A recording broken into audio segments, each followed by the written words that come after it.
నమస్కారాలు సార్. ఇప్పుడు ఒక దొంగ తప్పు చేస్తే లేదా ఒక వ్యక్తి ఏదన్నా ఒక తప్పు చేస్తే గవర్నమెంట్లో ఉన్నటువంటి మేము ఒకవేళ యాక్షన్ తీసుకోకపోతే మీరు ఎందుకు యాక్షన్ తీసుకోలేదని మళ్ళీ మీరే అడుగుతారు. సో ఇవాళ యాక్షన్ తీసుకుంటే వాళ్ళని ఎందుకు అరెస్ట్ చేశారు వీళ్ళని ఎందుకు అరెస్ట్ చేశారంటే sir even in both the cases ఇప్పుడు అక్కడ తీసుకున్నా ఇక్కడ తీసుకున్నా తప్పు చేసిన వాడినే అరెస్ట్ చేశారు, పోలీసులు అరెస్ట్ చేశారు, దానికి సంబంధించి ఇన్వెస్టిగేషన్ నడుస్తుంది, వాళ్ళు చేసుకుంటారు. మధ్యలో ఈయనకు బాధ ఏంటో నాకు అర్థం కాలేదు సార్. ఇంకో విషయం నాకు ఇవాళ ఏమర్థమైందంటే మీరు 5.5 గంటల పాటు వెళ్ళారండి అని అంటే సరే ఇప్పుడు రాక ఒక అవకాశం వస్తుంది, రాక అది మేము దయ తలిస్తే ఎవరినన్నా అరెస్ట్ చేస్తే ఆ జైలు యాత్రకు వెళ్తాడు పాపం, లేకపోతే ఎంత కష్టం సార్. లేదా ఎవరన్నా చచ్చిపోవాలి, ఏదో ఒకటి జరగాలిగా, ఎవరన్నా చచ్చిపోవాలి లేదా ఎవరికైనా జైలుకి వెళ్ళాలి ఎవరన్నా.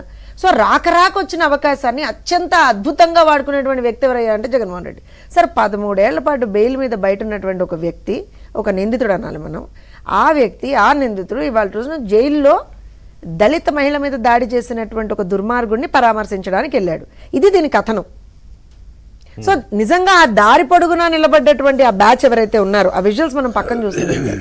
మరి వాళ్ళు ఏ బ్యాచా, గంజాయి బ్యాచా, ఈ బ్యాచా, ఆ బ్యాచా నాకు తెలియదు, నేను I don't want comment on that. కానీ వాళ్ళకన్నా కొంచెం అన్నా బుద్ధి జ్ఞానం ఏడిచ్చావాలి కదా, కొంచెం అన్నా.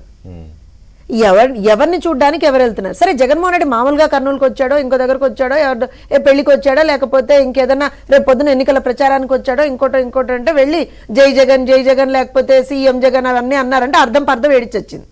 అక్కడ ఏమీ లేదు.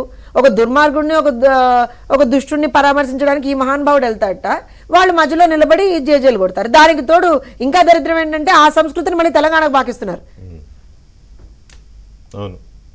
What is this nonsense sir? అసలు ఏం అవసరం? అది నిజంగానే అంటే దొంగలు ఊళ్ళు పంచుకున్నారని ఇదివరకు అంటుంటుంది. సో అది వాళ్ళ క్లియర్గా అర్థమైంది. గత టర్మ్లో అటు ఆంధ్రప్రదేశ్ కానీ ఇటు తెలంగాణ కానీ ఇద్దరు దొంగలు పంచుకొని కూర్చొని హ్యాపీగా ఆయన అక్కడ దోచుకున్నాడు, ఈయన ఇక్కడ దోచుకున్నాడు. సరే ఇప్పుడు ప్రభుత్వాలు మారినాయి. సరే ఇప్పటికీ నేను అనేది ఏంటంటే కొన్ని తప్పులు జరిగినప్పుడు మేము కాంగ్రెస్ ప్రభుత్వాన్ని కూడా ప్రశ్నిస్తాం. నేను కాంగ్రెస్ ప్రభుత్వాన్ని కూడా ప్రశ్నిస్తా సార్. కానీ నా పాయింట్ ఏంటి అని అంటే అరే ఆయన వెళ్ళేది ఒక నిందితుడిని పరామర్శించడానికి. ఆయనేమో అక్కడ స్వాతంత్ర సమరయోధుడు కాదు, జైల్లో ఉన్నది. పోయి ఈయన పరామర్శిస్తే ఇల్లు అక్కడ ఫ్లెక్సీలు పెట్టేసి జై జగన్ అన్న అనడానికి అంటే సరే. ఒక మాట నాకు ఏమర్థమైందంటే ఈజ్ ఇట్ నాట్ అంటే ఒక రకంగా వాళ్ళు ఒక క్రిమినల్ని వీళ్ళు అప్రూవ్ చేస్తున్నట్టే కదా. జగన్మోహన్ రెడ్డి ఆ క్రిమినల్ని అప్రూవ్ చేశాడు. సో జగన్మోహన్ రెడ్డిని వీళ్ళు అప్రూవ్ చేస్తున్నట్టు అంటే వీళ్ళందరూ ఇంటర్న్ క్రిమినల్ని అప్రూవ్ చేస్తున్నట్టే కదా. అంటే వీళ్ళవి కూడా ఇదే రాజకీయాలేమో, ఈ రాజకీయాలని ఫాలో అవ్వాలని అనుకుంటున్నారేమో.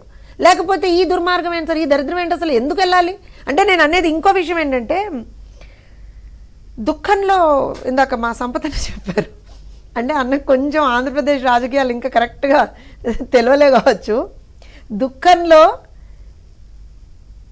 వెళ్ళి పరామర్శించేటువంటివి మనం పరామర్శ యాత్రలు అంటాం, పరామర్శ అంటాం. జైల్లో ఎవరైనా ఉన్నా, లేకపోతే ఎవరైనా చచ్చిపోయినా, లేకపోతే ఒక కుటుంబం ఇబ్బందుల్లో ఉన్నా, ఏదన్నా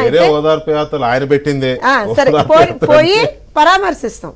సో దుఃఖంలో ఉన్నవాడిని పరామర్శించేటప్పుడు మనం అంతే మెచ్యూర్గా, అంతే బ్యాలెన్స్డ్గా, అంతే దుఃఖంతో ఉన్నటువంటి వదనంతో వెళ్తాం సార్.